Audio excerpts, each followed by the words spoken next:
First questions I get from people that are transitioning to remote work are, well, should I be using Slack or Microsoft Teams? Or should I be using Zoom or Google Meet?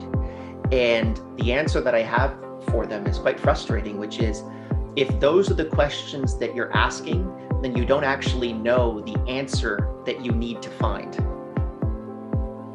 Welcome to the Agile Digital Transformation Podcast, where we explore different aspects of digital transformation and digital experience with your host, Tim Butera, Content and Community Manager at AgileDrop. Hello, everyone. Thanks for tuning in.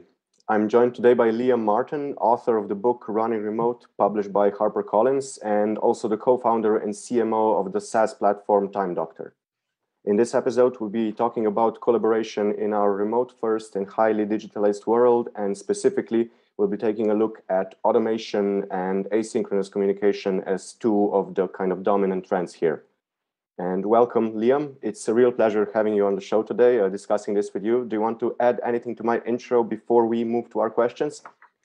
No, that was great. It's always nice to hear your life tied up into about 2 to 3 sentences. Yeah, I always try to keep the intro brief because I think that the listeners are more interested in what you have to tell them than in all of your credentials, no matter how awesome they might be. I couldn't agree with you more. I think the vast majority of the time that stuff is BS anyways. Okay, so how would you say, or how have you noticed collaboration been impacted by the rise of this remote work and digitalization that we've seen over the past 2 years?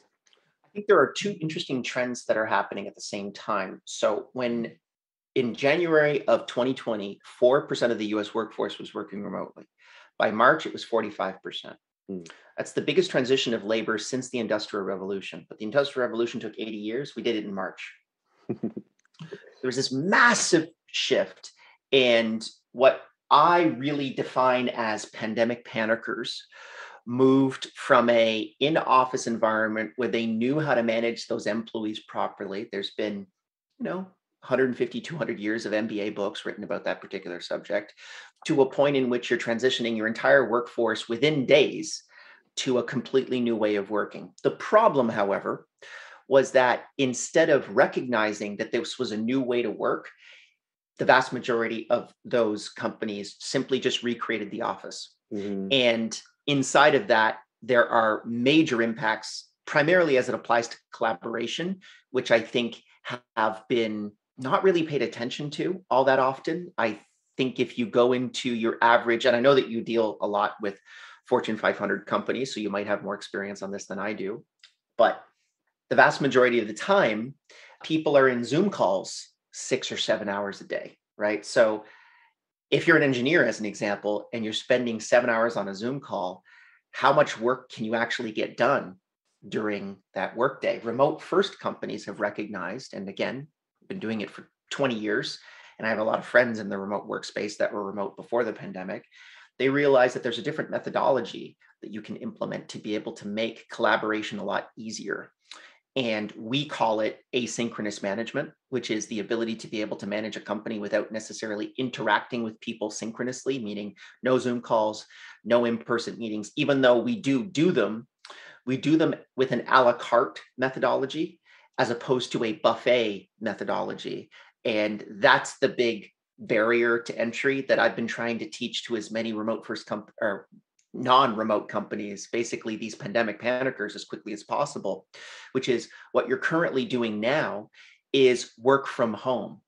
You're not doing remote work. You simply exchanged the work from the office for the work from home. Work is still a place. Remote work is a completely different way of working. And again, this is just the big piece that no one's really gotten. And it's been blowing me away that no one's really thought about, well, should we rewrite the books on how we collaborate? Should we rewrite the books on how we interact with our workforce, how we build our company culture? None of these things have really been looked at. They just assume that they're going to be the same when you completely change the way that work is done. Yeah, it's like you've adopted the tool, you've adopted, the technology for making remote work, but you haven't made the mindset shift necessary to actually, to actually make yourself grow to the point where you can actually use this new tool in a way that not only kind of keeps you afloat, but actually helps you, propel your business forward?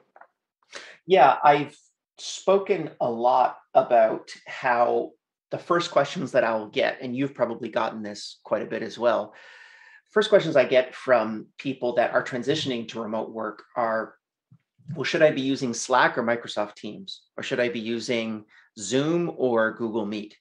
And the answer that I have for them is quite frustrating, which is, if those are the questions that you're asking, then you don't actually know the answer that you need to find, which is very frustrating for the vast majority of those people. It's not about what tools you use. If you have really great remote work tools with horrible management methodology behind those work tools, you'll end up actually burning down the company even faster than if you didn't have them in the first place. What you need to do first is recognize, how do remote teams work? And what do they need to do in order to be able to do their best work? And a lot of that is quite counterintuitive. That's what I actually get into very deeply in the book. And what kind of role does automation play in all these? Because I think that most of the tools that we mentioned so far have mostly been, video conferencing tools, stuff like that. So I'm assuming that automation is kind of on that other side. Yeah, the first thing that I talk about inside of the asynchronous management philosophy, which we call the async mindset, Nice. is democratized processes. Mm-hmm. So the ability for everyone inside of the organization to have everything at their disposal to be able to solve hard problems. That's the definition of deep work from Cal Newport's book called Deep Work. For anyone that's really interested in how to optimize your individual productivity, to me, that's the Bible that I use and the vast majority of the remote first community uses.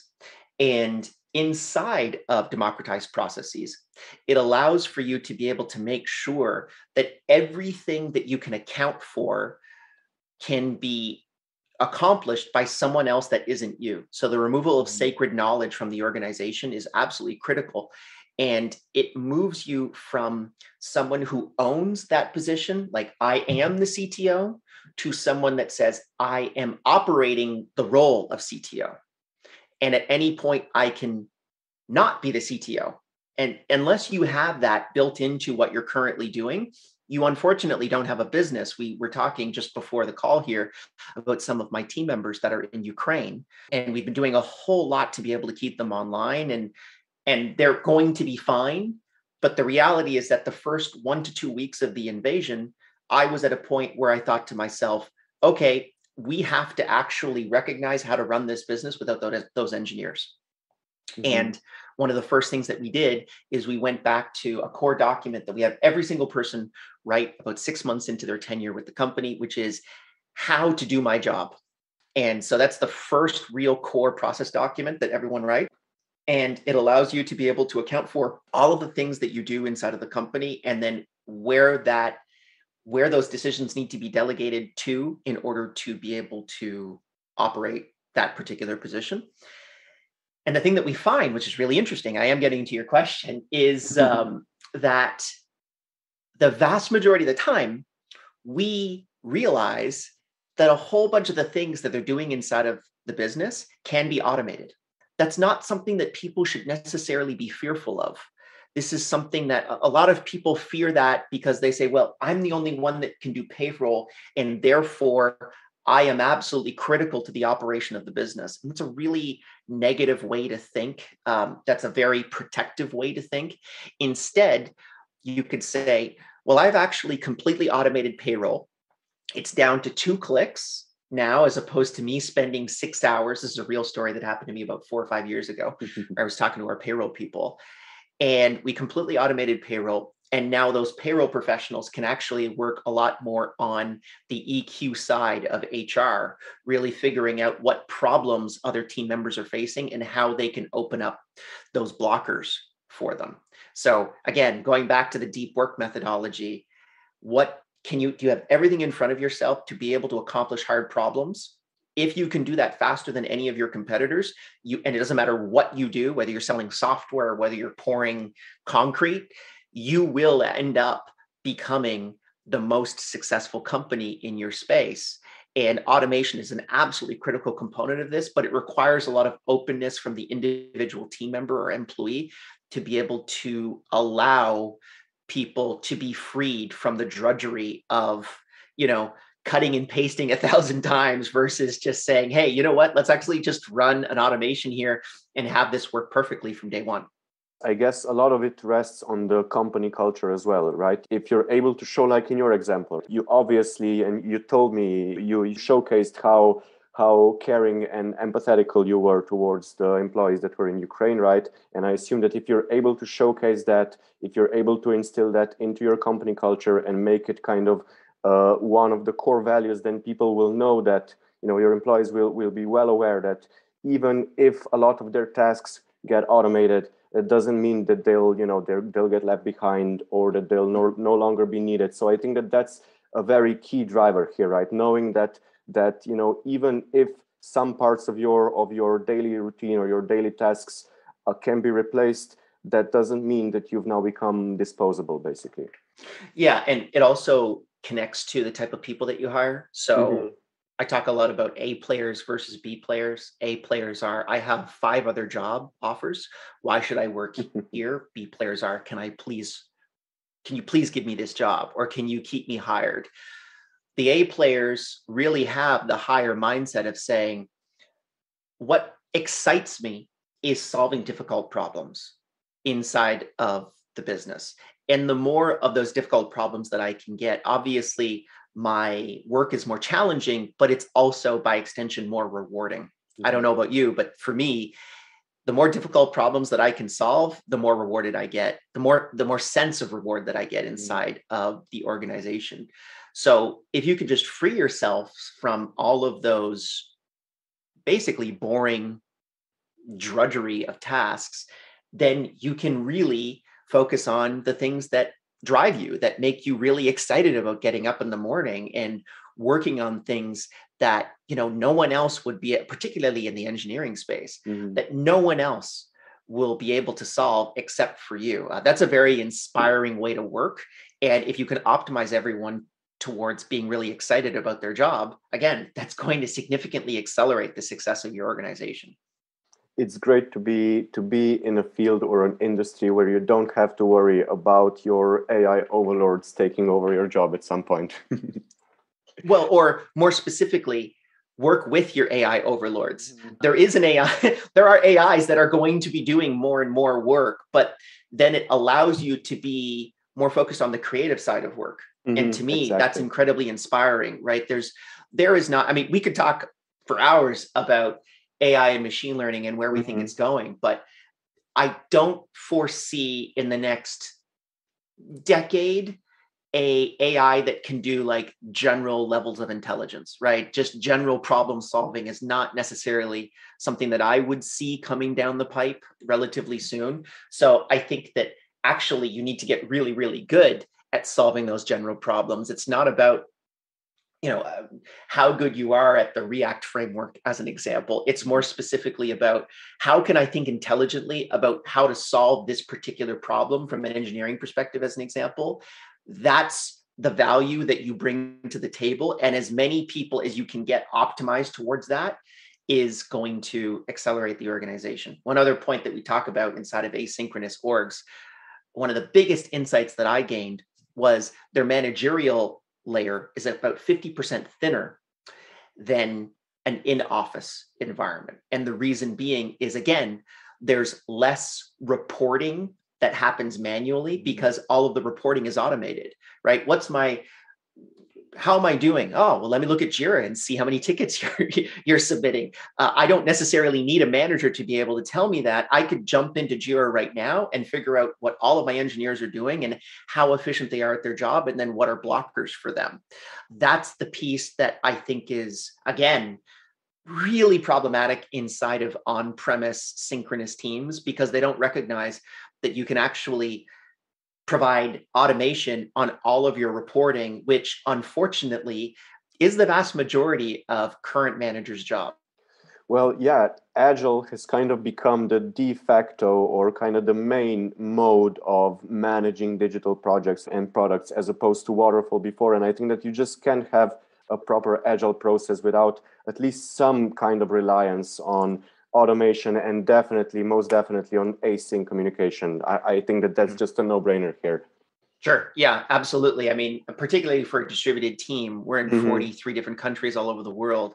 It's very difficult. It's effectively impossible to be able to get everyone on the same Zoom call.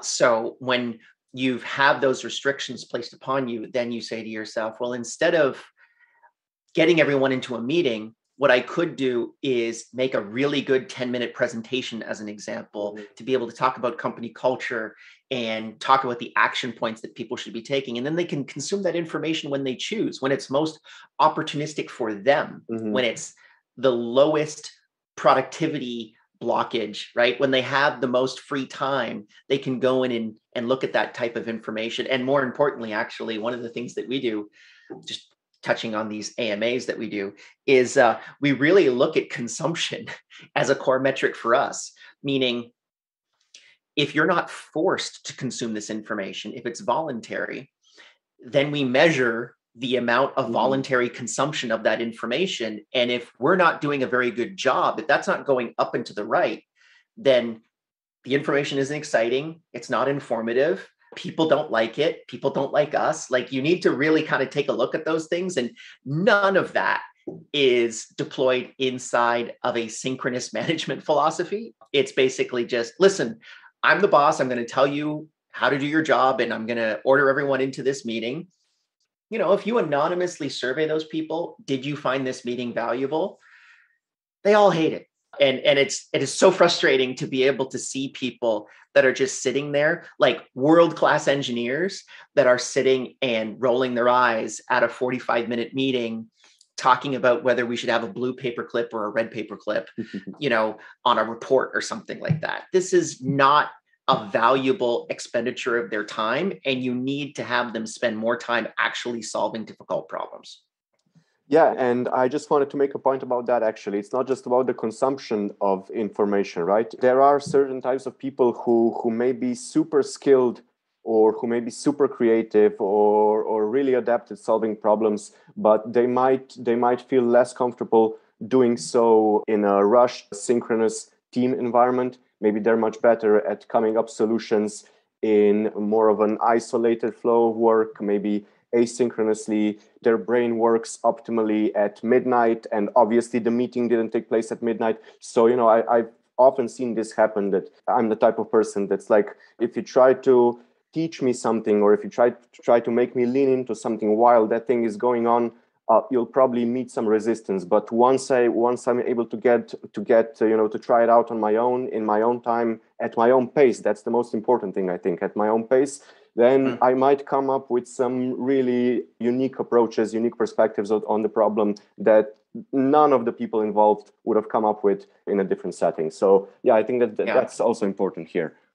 Yeah, one of the other points that we talk about in the book is the rise of the introverted leader. And whenever you go into an office environment, you go into a boardroom, usually the person if I could not see what ideas everyone has, so I don't know the ideas that everyone has before the meeting starts, but I just look at the people, I can usually figure out whose idea is going to be adopted. It's usually the white male that's over 6 feet tall that looks like Captain America, that's incredibly charismatic and able to interact with everyone because they have the skill set of being able to sell everyone on their idea. The ability to be able to communicate synchronously is incredibly valuable. And I wouldn't suggest that anyone not pursue that. But the reality is that they bias everyone towards bad ideas. So the best idea might actually be the quiet engineer wallflower that maybe thinks this meeting is stupid, but more importantly, doesn't necessarily have the skills that the 6'2" Captain America guy has, saying, well, actually, I think that this guy's idea is completely stupid and my idea is much better. inside of asynchronous meetings, those ideas are able to proliferate and get adoption significantly easier. You have to have a different skill set. You actually have to be better at the written word. So we talk about how in asynchronous organizations, you have to get better at writing. But fundamentally, it's a lot easier to get better at writing than to get better at charisma, which is not necessarily teachable in the same way. And unfortunately, this is just a huge barrier towards great ideas being adopted inside of the organization. So your hit rate for good ideas versus bad ideas is much higher inside of an asynchronous org. Those were some very good points. Yeah, I'm really glad we took the discussion in this direction, because it seems to me like, I mean, the perspective around asynchronous communication and collaboration has definitely changed. I mean, it has definitely been heavily impacted. And if it hasn't changed yet, then probably it's inevitable that more companies, or that most companies basically will need to change their views and adopt more, at least more, if not completely async communication and collaboration. Yeah, in my opinion, I think that probably within the next 10 years, and you can hold me to this on this podcast, half of the S&P 500, the 500 most powerful companies in the United States, will be remote. And I think the majority of those will be asynchronous, simply because it's not because it's a choice that the employees have made or even the employer has made. It's just a better way to be able to do business. As Darren Murph, who I really call the Wikipedia of remote work, he's the head of remote at GitLab, stated, this is a horse and buggy versus a Model T moment, where we have a much better way of running a business, which is more efficient. And it's just very alien to previous ways of running a business. But, you know, no matter how much you love your horse, one of those days you've got to get rid of that horse and get into a car. Well, you can still have the horse, but not really for transportation purposes. So, yeah. Right. You can have it for fun. You know, synchronous communication is more fun, obviously, than asynchronous communication. And there are some negative feedbacks to asynchronous communication as well. People are more disconnected. We talk about the things that you can do to be able to help that inside of the book. But, you know, at the end of the day, you want to be able to enjoy your work. And synchronous communication is a component of that. But the reality is that it's going to have to shift, and it's going to have to change in pretty significant ways, because the vast majority of your competitors very soon will be implementing a way to work that's just way more efficient. We talked about this with regards to remote work. We're probably going to see 30% of the US workforce working remotely this year, post-pandemic. You know, knock on wood, we're moving to a post-pandemic stage. And that's a complete shift from 4%. That's almost exponential growth in the last 2.5 years. So I think that you're only going to see this double down, and you're going to see that Pandora's box has been opened. So if you're not willing to actually at least adopt components of asynchronous management into what you're doing, you're unfortunately going to be left behind. Yeah, I think it's the default that will be shifting, right? So now the default, up until now, the default has been synchronous communications. And then with specific occasions, you know, where it was inevitable, you had some asynchronous communication. But now I think it will go towards kind of async communication and collaboration becoming the default. And then, you know, if it happens that, you know, that you have the opportunity for some synchronous communication and you're able to collaborate in that way, you know, so be it, great. But that doesn't mean that we'll change our default of async communication, because this is the way of the world now. Right. Yeah, absolutely. Well, one final question. I think that this one is also important, and I think that we can spend at least a few minutes talking about this one. What kind of impact are all of these changes to work? So, you know, the move to automation, the move to asynchronous communication, what kind of impact are these changes having on the employees' work-life balance? Well, so good and bad. And it depends on how that methodology or management philosophy is deployed. So a lot of the times people talk about human connection and saying, well, what about creating those moments where people can interact and build deeper relationships with each other? And my answer is that asynchronous management, which again can actually be done inside of an office. It's actually one of the big things that I would like to be able to profess as well, because there are a lot of people that are going back to the office, and you don't necessarily need to have everyone go into a boardroom every single time you want to be able to do a meeting. You can actually just do it all from your own offices and save a whole bunch of time and energy for everyone involved. But there's going to be a lot of disconnection.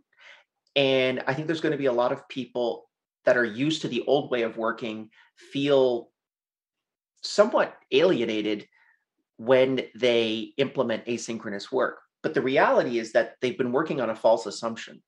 And that false assumption, I believe, is, I don't know if you know about arranged marriages. Well, in an office environment, you have arranged friendships. You didn't choose Wow. those friends. They were simply put in front of you, right? And now you build those friendships with those particular individuals. The beauty of asynchronous management, and I think this is actually going to push all of society in a really new, interesting direction, is you should choose your own friends. You should go out and interact with people that you have the same interests in, that you want to be able to interact with in deeper ways. And I think that this is something that the vast majority of people, particularly people that are out of university, have really kind of just gotten lazy and said to themselves, well, my work group is my social group, and that's the group that I'm going to interact with. I think that that's a false assumption. I think that we live in the 21st century where you can, if you want to hang out with, furries all day long, you can do that. If you want to hang out with guys that play StarCraft, 10 hours a day, you can do that. If you want to hang out with, guys that are doing weightlifting all day long, you can do that. You can choose your own direction in life, and you can choose the people that you want to be able to interact with. You can choose your own tribe. Almost no one does that. And it's quite confusing to me because I've never pursued that type of direction in life. I choose my friends. I do obviously have people that I work with that I'm friendly with, and I would consider them some of my friends, but not necessarily because I had to, but because I chose to.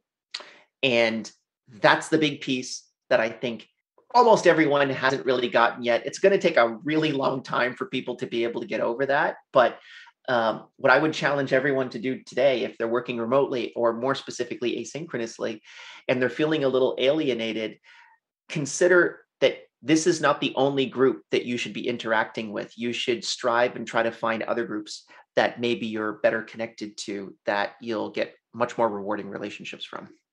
It's these new ways of working that make this much more possible, right? Because you're able to spend less time commuting, because you're able to have a more flexible approach to everything, because I assume that you have a better work-life balance if you know how to kind of arrange everything, so that if you're able to resist the urge of spending the whole day in front of your computer working on job-related stuff. I assume that if you're able to manage all of that in a kind of adequate manner, in a healthy manner, that leaves you that much more time and capabilities to work on your social circle or work on the stuff that we just talked about, basically, not having work consume or become your entire life.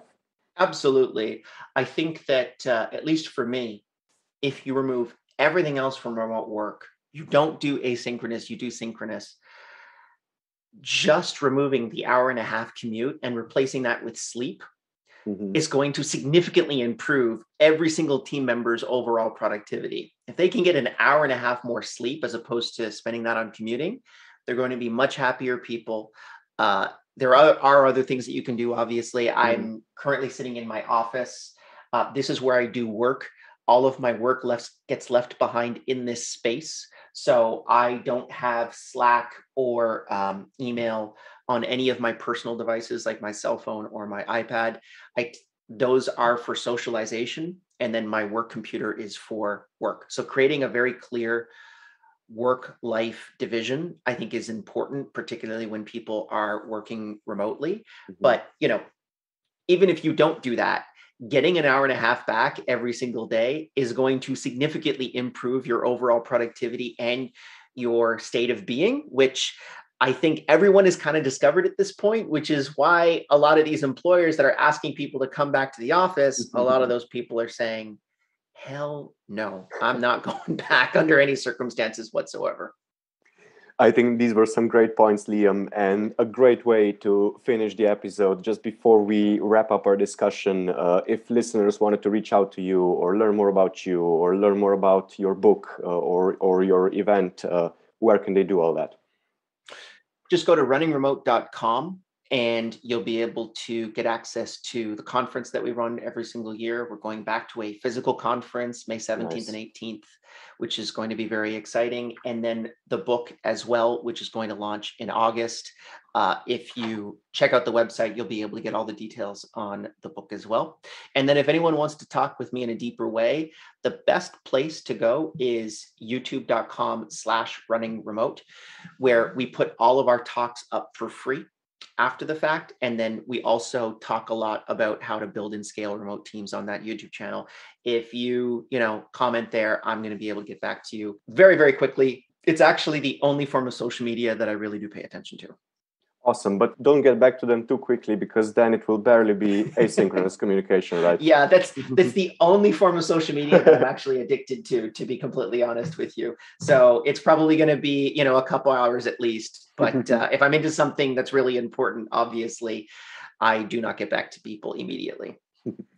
Well, thanks so much, Liam. This has been a super interesting discussion. I think that we covered a lot of really unique and really, really interesting points that you don't really get to hear discussed so often. So I think that this will definitely be an invaluable episode for our listeners. Thank you for that. Thanks for having me, Tim. Well, to our listeners, that's all for this episode. Have a great day, everyone, and stay safe.